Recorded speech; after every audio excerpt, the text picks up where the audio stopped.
Welcome to CAS 133 Basic Computer Skills Microsoft Office, Columbia Gorge Community College, The Dalles, Oregon. Linda Hughitt, instructor. In this video, we're actually going to talk about a program called Photo Story. Now, the first thing you need to know is you can download Photo Story just like it talks about in the videos and materials that are inside the week's material. However, if you're running a Windows 8 machine, you cannot use Photo Story on it. Don't even try it. You might end up messing up your machine. Windows 7 is fine, no problem. I use it on mine. That's one reason I'm resisting going to Windows. One of the reasons I'm resisting going to Windows 8 is because it will not take Photo Story, and I use Photo Story. It will work on XP. It will work on Vista. The college has been great. They've downloaded Photo Story on some of the library machines. So if you want to try a Photo Story and you are running a Windows 8 machine, you can go to the library. One of the questions that's asked of you in the forum is, what can you use the Photo Story for, and what are some of the differences in uses between a Photo Story and a PowerPoint? And the one thing that's come across in a lot of student responses is the idea that PowerPoint's more professional and Photo Story's just for fun. And I don't think that's really necessarily true. It can be for fun.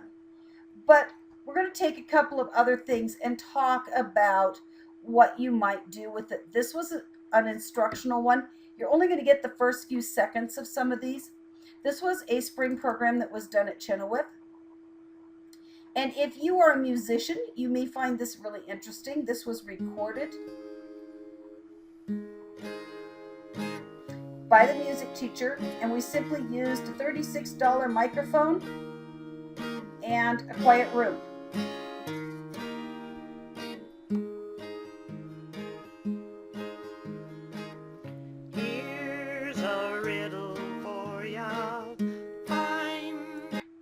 So if you are a musician and you want to sing for something, we used the free program Audacity. We used a quiet classroom with no students around, like after school. And she brought her guitar, and we just played with the microphone a couple of times and moved it around and went ahead and recorded. We did not have a mixer. We did not have a soundproof booth. And it turned out really well.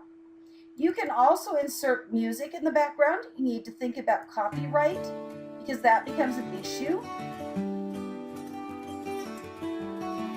And this is a song that actually was a pre-recorded one. On the day that school now I'm going to fast forward to the end. My sister and me. The ending part of it, because the sources are given at the end, which you do need to do. And you'll notice it was used with permission. She wrote to the music company that it was published by and was able to get permission. This one was a really early one that was done. It was done with PowerPoint slides and just the built-in music. There's no actual audio recording done. These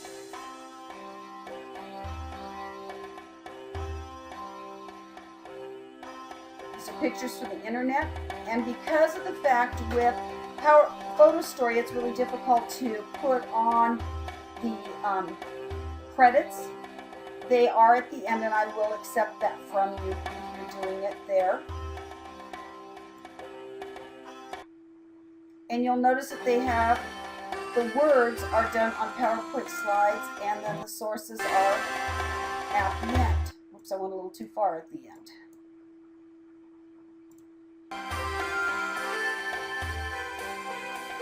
So you do need to include your sources. Now, another one that works really well is if you do narrations. Now, if you want to include pictures of something, this was a magazine. It had pictures on it. I didn't want to keep losing the pictures. And so basically what I did was use my camera, take the debris flow that ran into and through Carol and Hirsch Royce's house on February 8, 1996 was traveling at 17 miles an hour. Their 23-acre property lay at the west end of Dodson, an unincorporated community 19 miles east of Troutdale. Dodson. And even though the pictures move kind of slowly because there's a lot of reading, there are different pictures throughout. If it'll just jump, it doesn't seem to want to. Okay.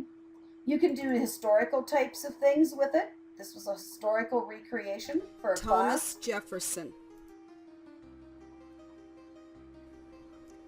Good day.